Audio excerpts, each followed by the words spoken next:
What a difference.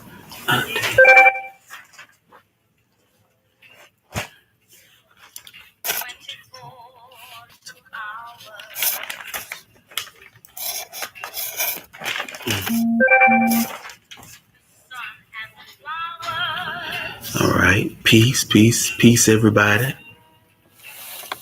Shalom, shalom.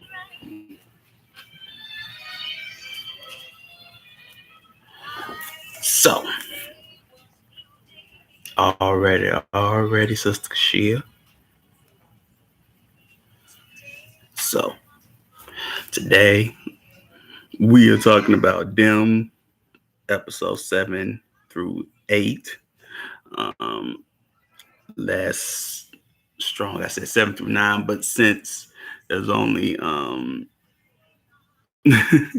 yeah, um there's only 10 episodes, not 12, which was my mistake. We're doing 7 through 8 and then 9 and 10 next strong. So there's no standalone episode. And as Sister Kashia say, hit the like button, like, share, and subscribe. So episode 7 was just good. I will say that it was amazing. It was good. Greetings, Sister Deirdre, and you know, it starts off, which is interesting. We we leave we leave off with Henry, hitting the the the neighbor, the white neighbor that confronts him about being in the wrong neighborhood, right? And Henry hits him with the um, with his weapon, his gun, right? 1911. And so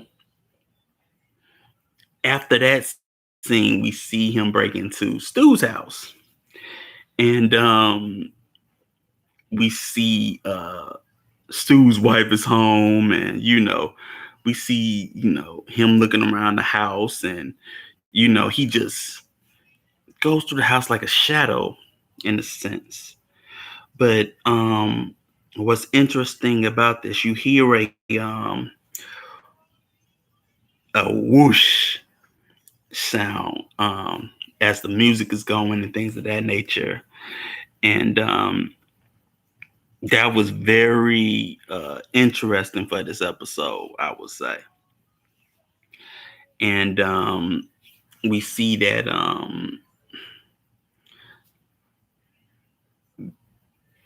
Betty goes to George's farm, and she asks asks him to kill the Emery family.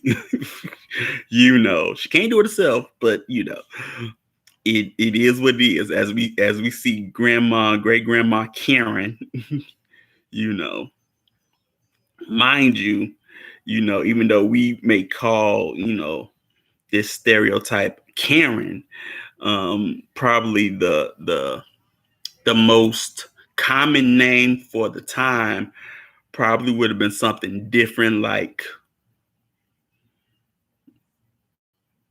I'm just gonna go with like Marilyn, or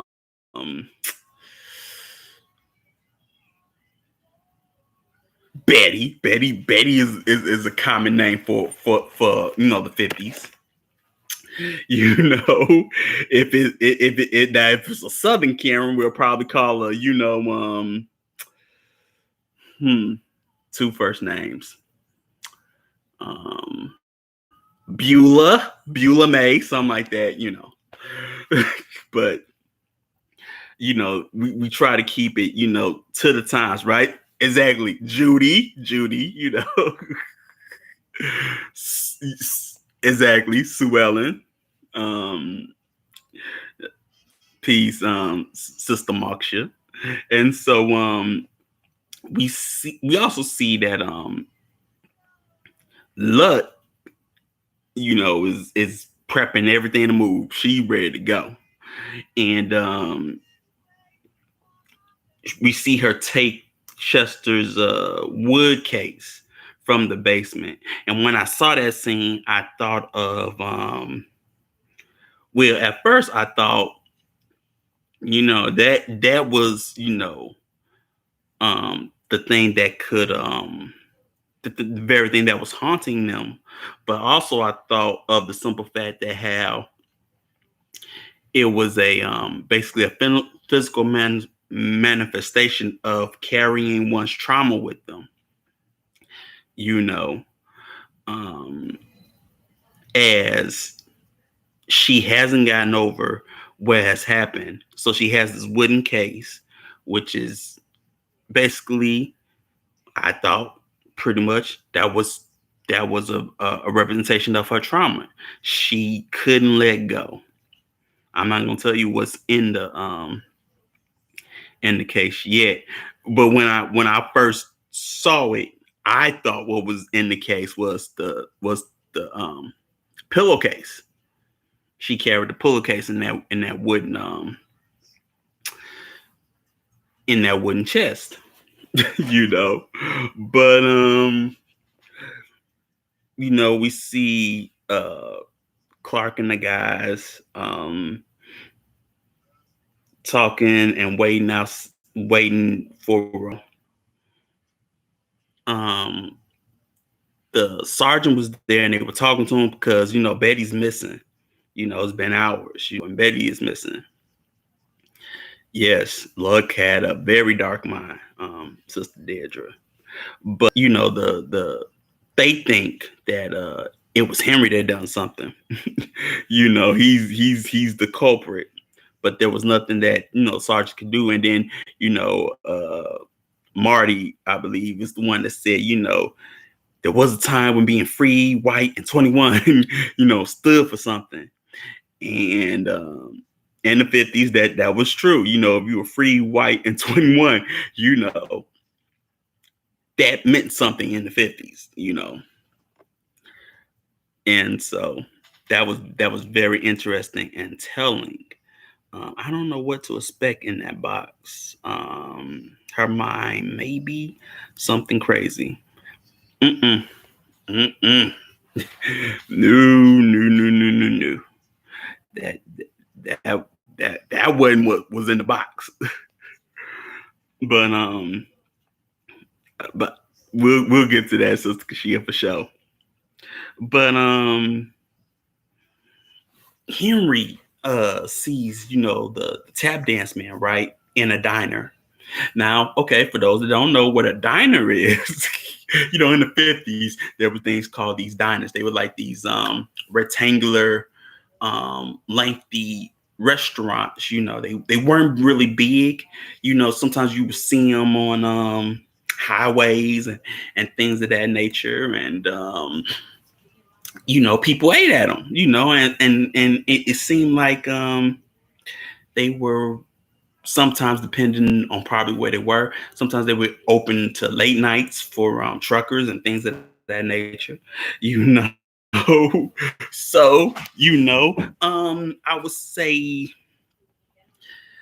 a modern example will probably be, since it's based off pretty much the 50s, is modern day Waffle House for those days. But he's in a diner, and he's talking to the tap dance man, and like I said, they are chummy, right? And mind you, he's in an all white diner. Now, I don't know what possessed him to go to an all white diner, but it is what it is, you know. But the miraculous thing is that they're serving him. He just asked for a coffee or whatever, but still, he gets served, and there's no animosity or saying, "Hey, boy, can't you read the sign?" For those that don't know, there were signs, placed up in businesses like, no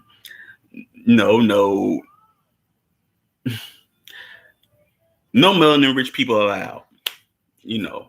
Um, That's just paraphrasing. But peace, Max. So he's talking to him, right? And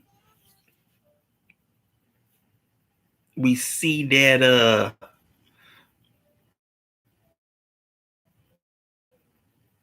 we asked him a question, how he loses his he story, so you can so for me you could say that the tap dance man was either like in the times I was expecting racist reactions, nothing. Yeah. I realized that was a part of the thriller aspect of the series. Exactly. Exactly, Sister Kashia. And when, the tap dance man is telling the backstory, um, for me, it was like the tap dance man was like I would say maybe a manifestation of probably Henry's ancestral spirit that didn't make it home. It stayed on the earth plane and got distorted and mutated into probably what is called a tap dance man, because but he goes into his backstory about how he lost his fingers. He picked some peaches, from a peach tree, and he was a slave at one point in time, and you could tell that he was. That's what I say. It was probably a family spirit or ancestral spirits, because he picked tobacco, as he said. He picked backy. I've never heard tobacco called backy. I heard it called tobacco, but he called it backy, and but he lost his fingers because he picked not the peaches that was on the tree, but the peaches that was on the ground, that were ripe and moldy and not good for eating. But the master did not care. Um, they call it that in here in North Carolina. Okay, so shit, that's good to know. As that backup, yeah, okay. Thank you. So the master was like, well, I don't care if if it was on the ground or not. It don't belong to you. And he asked him, how many, he took, and the number that he took was how many fingers got cut off, and he took three. So three of his fingers were cut off unevenly, but they were cut off.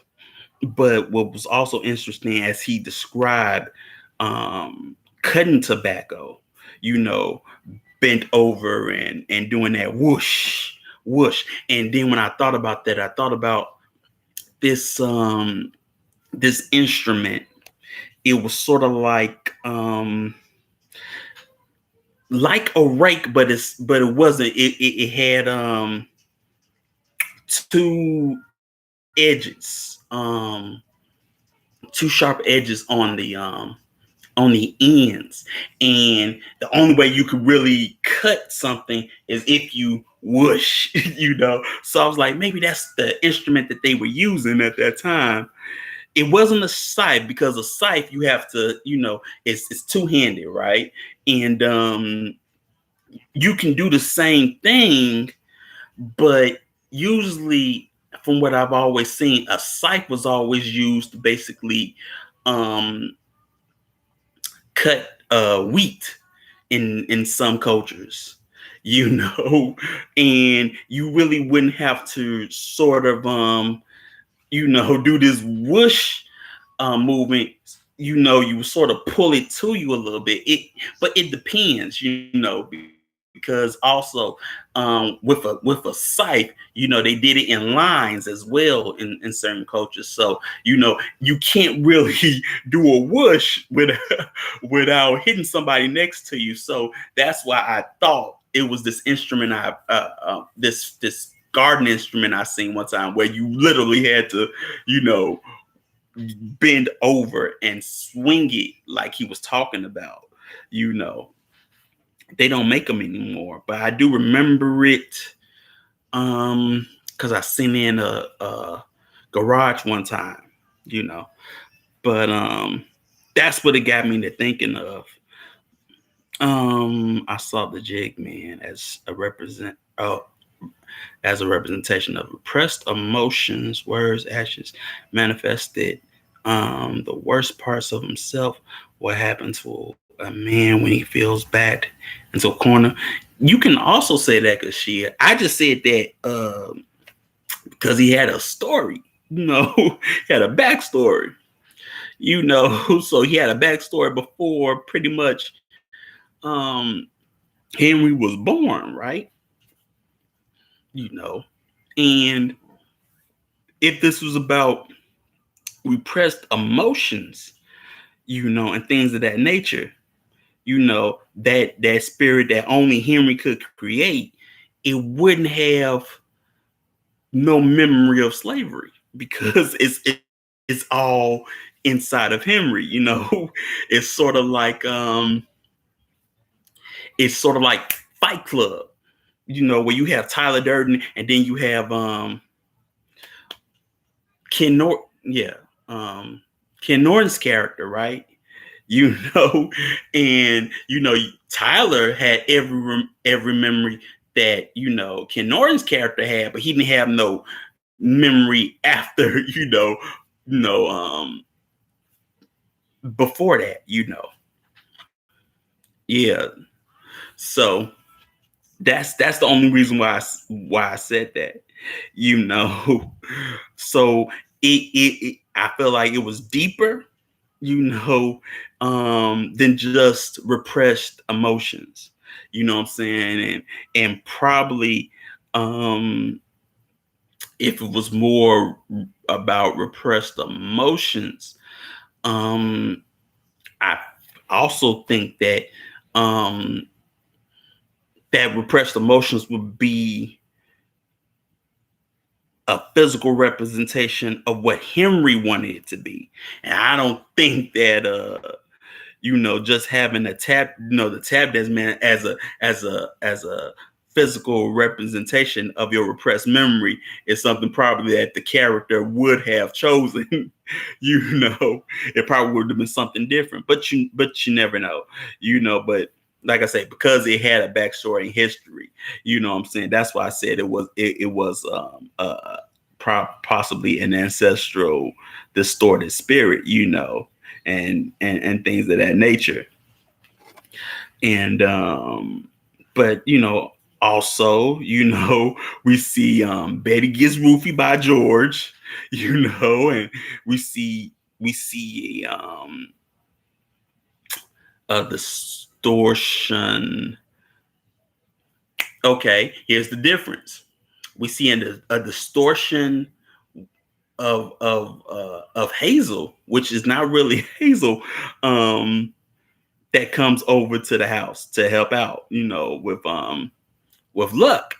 You know, you see that pretty much was probably all in Luck's head, and not Hazel, you know. But that could be a representation of repressed emotions because of the simple fact that she needed help, but she repressed all that was happening inside of her, and whatnot. So after that, we get that, and we also see the tap dance man confronts Henry about what happened to Luck and Chester, because basically Henry like, no, that was me. I would have done this. He's like, what you would have done? Oh, like you handled that situation with Luck, you know, and whatnot. So we see that. Would you say that that is why Hazel's face was distorted once we see that it is actually not the real Hazel? Yeah, yeah. I would say that, Sister Deidre, that's why, you know. Would you say that the symbolism of the dynasty was a breaking of bread and as such, a sealing of a contract with the tap dance entity. Well, I would say that breaking of bread, Sister Marsha, happened before that, because remember, he already gave. Remember when Henry gave him beer, last strong in the episodes. That was already an exchange of sort of breaking of bread, and already pretty much. But if you mean like sealing the contract, you know what I'm saying. In the later part of your question, I would say probably so. Yeah, you know what I'm saying, where they really become,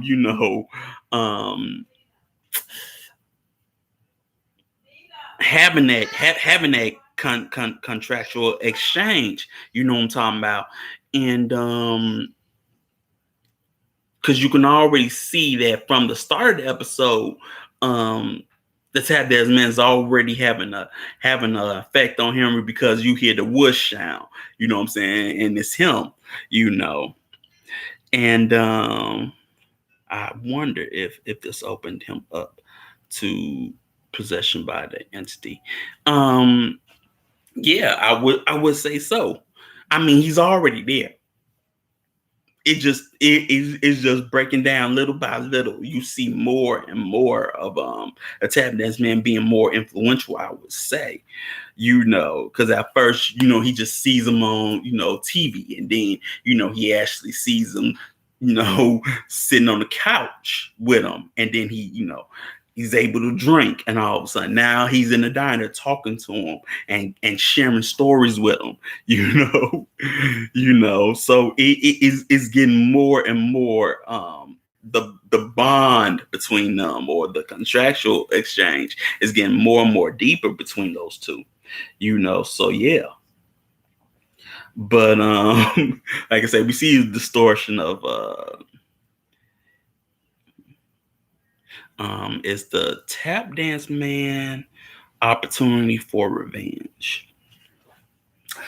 Well, I would say that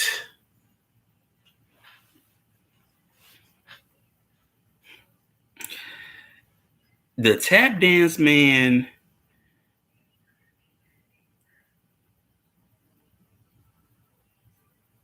maybe is not an opportunity for revenge, but a influencer for revenge.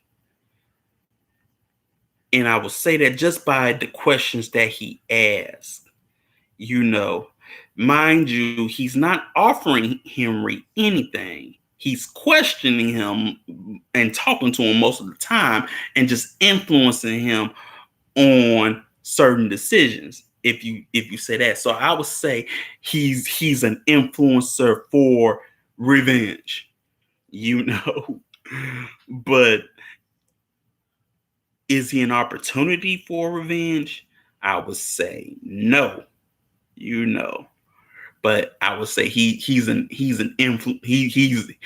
main influencer, because, like I say, he influenced Henry to basically, go to Stu's house. You know what I'm saying? And then, go hit the white man on the street, and to go into Stu's house, and use their bathroom and things of that nature, and then other things. That's why I say he's an influencer, because what did he say? What you gonna do? In the last strong, that's all he said. What are you going to do? That's just shows influencer. He was a low spirit. Yeah, you know. But after that, we see the distortion of Hazel so-called praying with Lucky, but it was very feministic in a sense, and whatnot, and Gracie sees them, and he's like, "What y'all do? What you doing, Mama?" Which I, what I like as this goes on, I like Gracie's character more and more because you see the the profoundness of a child, you know. But we see that, and that's how we know that, Hazel is a distortion, you know. But we also see that Ruby um is talking with Doris, which we already know is a spirit. But what's interesting is that Doris asks, "What do you want?" Already offering her something, because she already knows that pretty much Ruby wants something. And what does Ruby want? She says, "I want it off." You know, basically, she wants her melanin off. She basically asks, I want to be white." You know what I'm saying? That's how, that was the interesting part. This demonic, you per se, figure already asks, "What do you want? I can give you what you want." You know what I'm saying? Like a sort of like a jinn, you know what I'm saying? In that sense, offering them a wish. You know? So that one was interesting. That's why I say like the tap dance man is different. He influences Henry. This one, when it comes to Ruby, offers her something, offers her something that's really not real, you know, but but offers her something that Ruby actually really wants, you know. But she looks in the mirror and sees that she has, white hands and things of that nature. But she realizes that it's not real. But she sees, paint, white white paint, and she puts it on her, what I'm saying, basically whitewashing herself, and she goes to, apparently there's been a big game or pre-game for the high school, and they're having a bonfire. In the 50s they had bonfires, um and we see, Ruby come to the bonfire, and she's, has this paint all over her, and she goes to the front of the bonfire, and she's doing that cheer.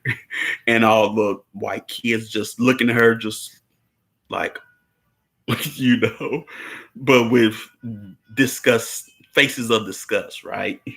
you know, but that shows, the craziness that was in Ruby, and what she really wanted. But we already pretty much knew that because she didn't want to be like her mother. you know, I'm sure it was Sister Kashia. She already pretty much forsook her melanin self to be something that she wasn't. you know, um, or that she wished to be. You know, yeah, too late, Sister Deidre. Too late for sure. But after that, it was but like I say, what's good about this series, and also what's dangerous, it's good content, probably in a contextual sense, because it's well written. The dangerous part is that, unlike other cultures, you're basically putting your psychological issues on display for everybody to see. Now that's the dangerous part.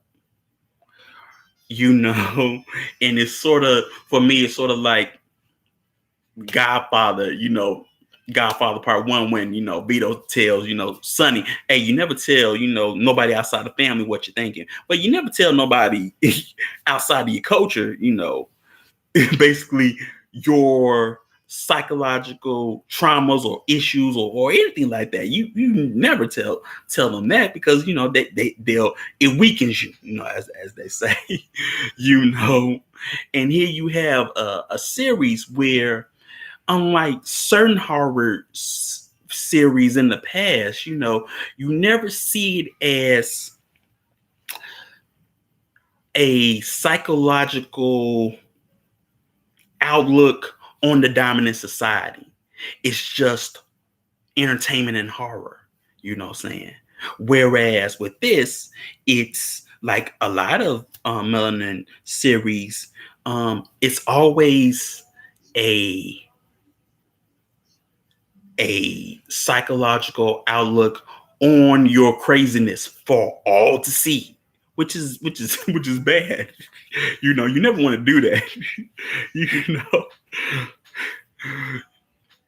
So, but yeah, you know, but that's that's good in a sense where, if you have eyes to see, that this is something that you're not supposed to do when you're a part of a culture. You're not supposed to do that, you know. So, but moving on, we see Luck bringing Ruby downstairs, and she gets to the axe, and she's speaking pretty much scripture, and but we know that it's the preacher that's speaking through her, and she tries to basically kill Gracie, but in the sense of like, the justification is like when Abraham was going to kill Isaac, but now that was possession. Now that one was possession, where you knew she was possessed by, they say, the man in the black hat, but we know it's a preacher, a homestead preacher come to the frontier, but so after that, which was telling, because she uses, because in that scene, what also bugged my mind was, it felt like, for those that have seen Mommy Dearest, with Joan Crawford, it's an old movie. I just remember the hanger scene, but it was sort of like that, but with melanin rich people, and that's why I say Gracie's character was good, because that's what I felt like. I was like, man, this is a scene off of Mommy Dearest, but with an axe, and ain't nobody getting whooped with hangers,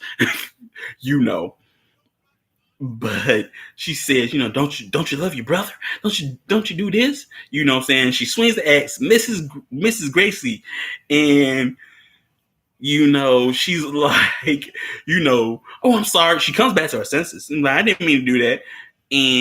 And she's like, yes, you did, because Gracie seems like she's the wisest out of everybody, right? Because she can see the manifestations, but she knows certain things, and and the only way Luck could save the Bobby is saying, that was Miss Vera, and I chopped her head off. we know she lied, and Gracie knows she lied too. Then she lies and says, Miss Miss Vera was there and she chopped her head off. Basically, doing what some misparenting people do, and some kids that are wise, at that age, know that their parents are lying to them, and things of that nature, That's why I say, Gracie is the innocent one out the bunch. You know what I'm saying? I was rooting for, like, I understand that, Sister Kashia, but this is the thing. She's crazy. We already know she's going through a lot. She's just off a rocker. You know what I'm saying?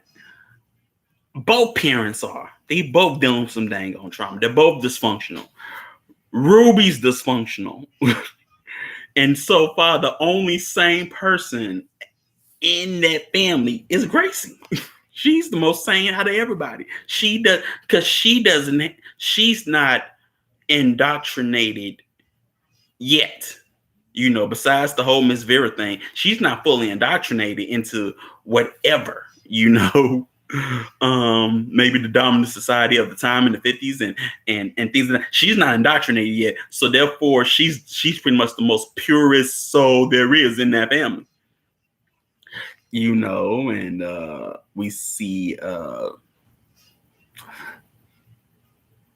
Henry gets pulled over by the sergeant, and he shoots the sergeant. Two to the head, bang bang. um, I will always be like, logically speaking, I'm like, okay, time to get out of there. Why are you waiting? Hurry up and get out of there because we got to watch this cop.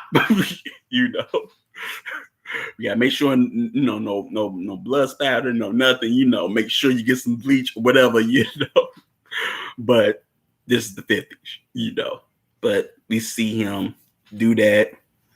Yeah, the show kept surprising me as well, Sister Cassia.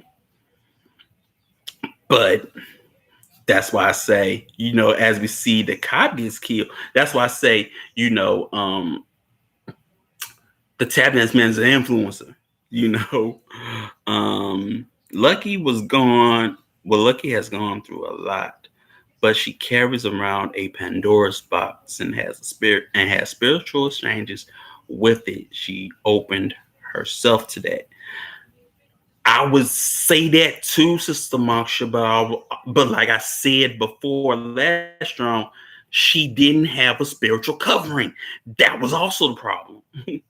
And that also opened her up to all these things, that she did not have a spiritual covering as well, which was a big, as you see, it's a very big issue. You know what I'm saying? And it just opened her up to a lot of things, but we see Clark and the guys, like I say, was waiting on Henry because they gonna jump him and try to shoot him or whatever.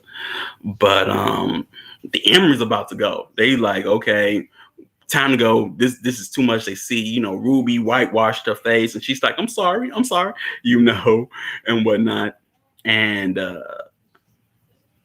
there's commotion outside because Clark and them, they're waiting for Emery to come out, but Henry opens the box, that says, Chester Emery, and then what do we find in the wooden box? We find the body of, well, the skull remains, or basically the body of Chester, wrapped in a swaddling cloth, pretty much, and you see, Henry comes out the house holding them, what I'm saying, and he questions Luck, like, why, how could you do that? You know what I'm saying? And she's like, I couldn't leave him. I couldn't leave him. And, we see that, what caused the death of Chester was, his skull got bashed in as they were swinging him around, which I figured that's what that of the episode. But basically it seems like the body of Chester was not only the trauma or whatever, she couldn't leave him. It was something that, like I said, that's something that Luck repressed, and in order to basically cover that, she took him with him. When I saw that, I considered the baby being the reason for everyone's breakdown. If it was the reason for everyone's breakdowns, you probably would have seen, it probably would have been like Beloved. It probably would have been like Beloved, where you had a more grown-up version of that baby that died, in Beloved, what I'm saying? But that was the representation of that baby, right? So if it was Chester, you probably would have seen a more, a kiddie version because what? Well, he's still a baby at this time, but it probably wouldn't matter. So he probably would still been probably a little kid, but with clothes and walking and things, and probably had a representation of the skull getting bashed in, probably bleeding from his head or something like that, and you know, and that could have been a haunting, and he probably would have been haunting Luck or Henry, like, why you didn't help, why you didn't do this, why you didn't do that, you could have saved me or whatever. Why you put me in that dago closet and you didn't take me with you, if there was a resentment there, yes, that's what I was thinking about. I understand. She would have had more baby related delusions. Exactly.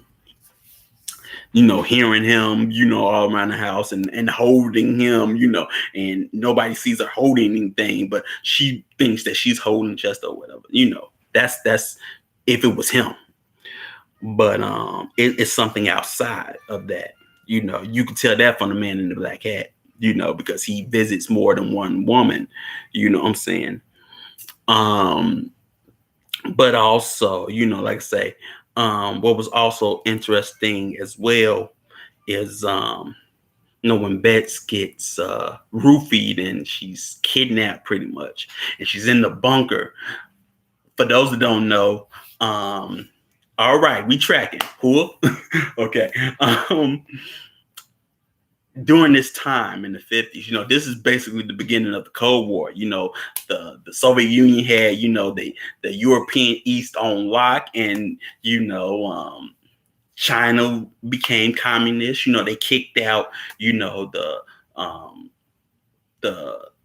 Democratic Party of, National Democratic Party of General Chiang Kai-shek,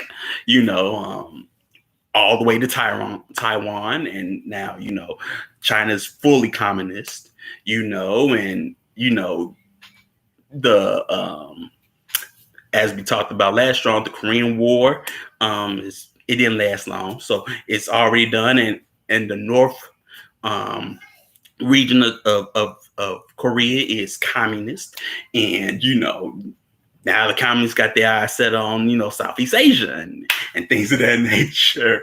And, because, the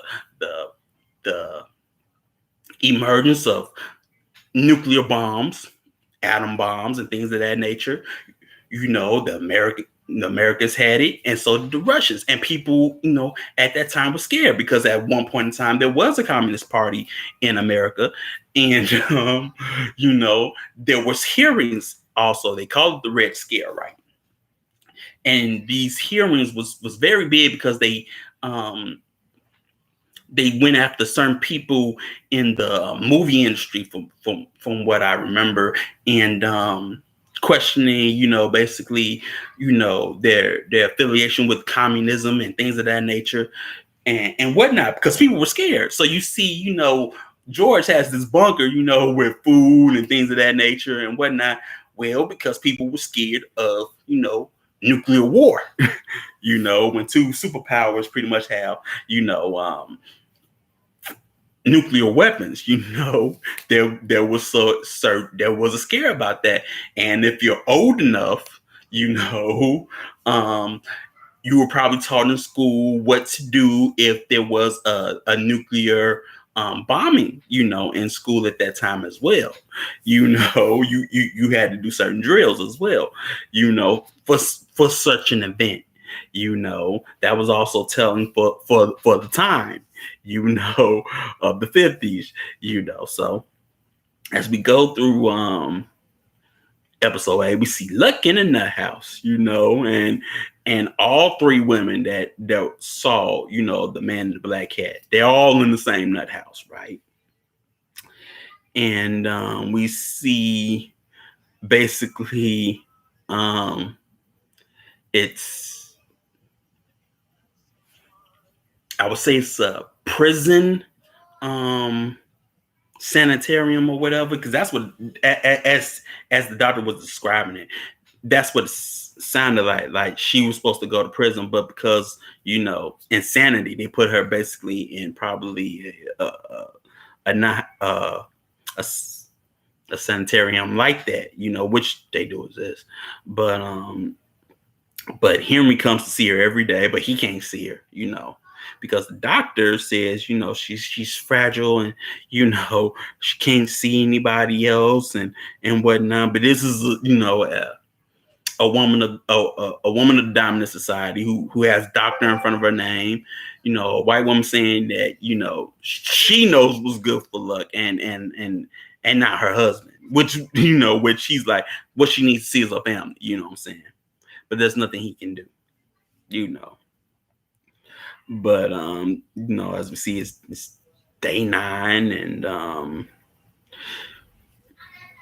also we see, the melanin rich women are lobotomized in this place. Now, in the 50s, having a lobotomy was, a strong option, but also having a shock treatment, where, they basically, put electricity to your brain, if you were crazy, and they call it the shock treatment, which was also damaging to you as well, So lobotomy, taking a part of your brain out, from, as you can see from the incision, and then, like I say, then you had the shock treatment. They didn't show it, but I mean, that was one thing that was big in the 50s as well, lobotomy and the shock treatment, but like I say, we see Betty is kidnapped, and honestly, I was like, hey, she got what she wanted. I really was like, she got what she wanted. She wanted to step out on her man and up and figure out that this dude is so obsessed with her. He basically decorated his bunker to look like her front room. So yeah. But hey, be careful what you wish for. You just might get it, huh? And she got what she wanted pretty much. Tough break, nothing. That's what she wanted. She wanted that. She got what she wanted. I'll just say it like that. Because it went through her mind. She went to there knowing what she wanted. So yeah. And hey, she went outside her covering. So I mean, she got what she wanted, Now everybody looking for her. So we see, like I say, Lucky is going back to speak to Arnett Beaumont, but realize that she's lobotomized and she can't speak no more. But we see, the white orderly or whatever. And we also see, the Emerys have come back to the home in East Compton when they were staying with Hazel and them. But we see Henry getting kidnapped, or basically not kidnapped, but the boys and them are already waiting in the house, and they tie him up and things of that nature. And we also see, Betty stabbing George with a corkscrew. Now, how is he still alive from the neck? I don't know, because I'm like, that could be fatal, with that corkscrew. There ain't something you could just say, oh, I'm get some gauze and I'll be okay. No, you gonna need to go to a hospital. But hey, he takes it like a man and says, whatever. If you want to leave, you can leave. I love you more enough to leave. The craziness. They both crazy. So they deserve each other, right? But we see, uh Luck talking to the doctor, which is interesting enough. It's called Dr. Moynihan. Now, for those that don't know, there's a book called the Moynihan Report, which talked about um, many things. It talked about basically the social economic issues of melanin rich people in America. It's been a long time since I read it. But it went from how single parent households and things of that nature. From the 50s and things of that employment and things of that nature. But check it out. For me, it was a very interesting read, and I was sort of forced to read it because my my teacher, my sociology teacher, made us read the Moynihan Report, and it's I can't remember when it was published. I want to say sometime in the 70s, but I could be wrong. But the Moynihan Report is very interesting. So if that's your thing, read up on it. But like I say, this one was interesting in the sense where you see Henry is tied up and the guys are messing with him. One thing that Henry tries to do is basically he tries to humanize himself with Marty. You know, when Marty says, what work do you do? And he just says, I'm just a working man like you. Then he says, I'm an engineer. It's like, oh, you're not like me. Basically, um, what he's doing, at least for some of us, um, that were in the military. If you're, we were taught that if you're ever in a kidnapped situation, one thing you should do is keep your captives talking to basically humanize yourself with them so they can keep from killing you. And that's what Henry does. So he does the same thing, but it's not working. See, because she knows. But it's not working. They put Gracie downstairs, and they have Ruby Cook. You know what I'm saying? Like they're going to do something to her and whatnot. But as he's tied up and trying to control the situation, which he can't, we see the tap dance man, balled up. You know what I'm saying? And we see, Henry loses part of a finger, and even the tap dance man, holds up his fingers to him, like it's gonna happen to you too. Mm-hmm. But after that, we see them take him downstairs to the basement, and they try to, string him up, and hang him from the wooden pipe in the basement. And then it cuts, from that scene. And then we see that the orderly has turned into the man in the black hat with Lucky. She's confined to bed. And we see, man in the black hat. I was trying to pinpoint his accent, you know, um, because he had a foreign European accent, but I knew it wasn't Irish. I knew it wasn't English, and if it was, a dialect I wasn't familiar with. But then I thought maybe it's perhaps maybe Danish or Dutch, things of that nature.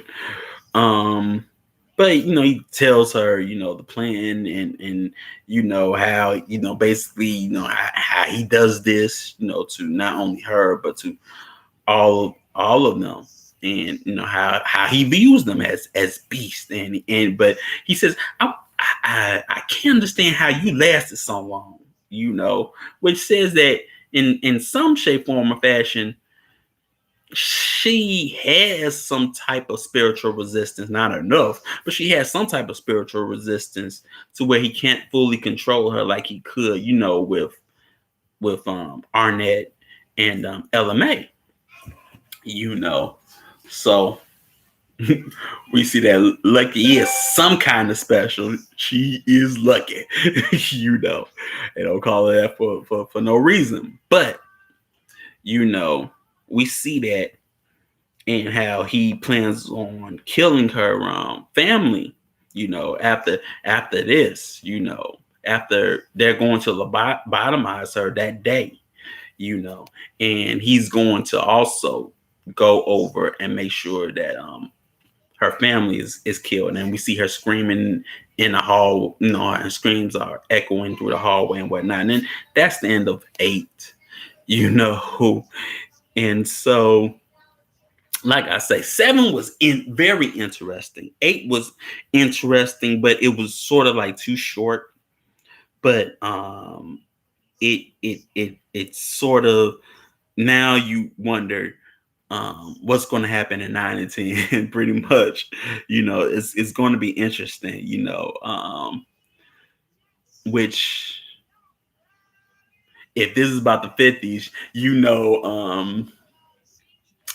at this point in time, TV shows, will leave off probably on the cliffhanger, and then you have, Will Luck, escape from Man from the Black Hat. Will Henry be able to save his daughters? And da, da, da, da, da. Join us next time on another episode of them. And then you got the. But like I say, it's the 50s, where you have like I say, television is popular, and diners, and car hop, and places like hmm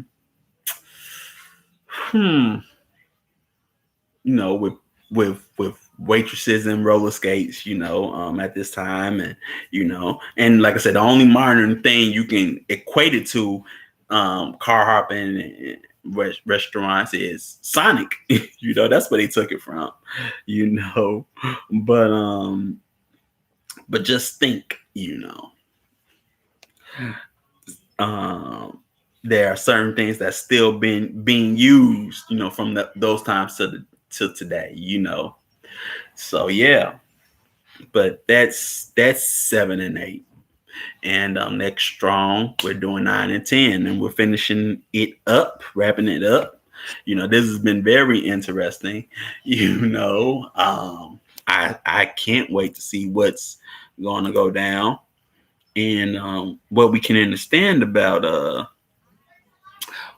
this series, you know, um, because like I say, a lot of things pop out, but give thanks, to everyone, and the questions. I really enjoy the questions, because I like to think, you know, but give thanks to that.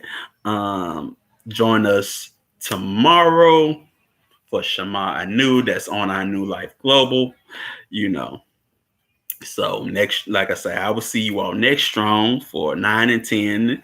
We wrap it up, you know, and hey, enjoy the rest of your strong. So give thanks, everyone. Peace.